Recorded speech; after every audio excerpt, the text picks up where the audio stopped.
Dugang 69 ka mga confirmed cases ang natala sa Department of Health Central Visayas sukad gahapong adlaw.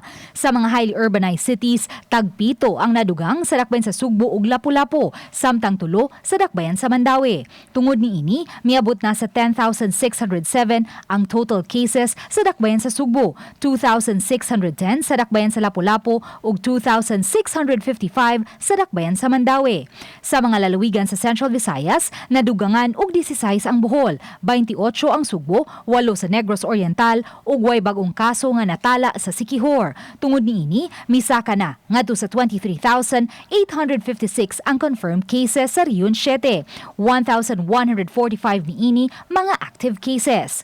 Misaka na usab sa 21,327 ang recoveries, human sa nadugang 138 nga nangaayo. Miabot na sa 1,384 ang nakalas, human sa nadugang nga duha nga namatay sa dakbayan sa Mandawi.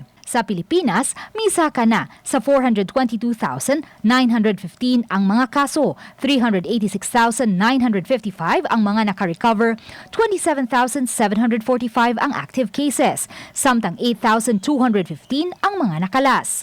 Samtang miabot na usab sa 60,397,539 ang global cases, 38,704,716 ang mga naka-recover, samtang 1,421,352 na usab ang global deaths.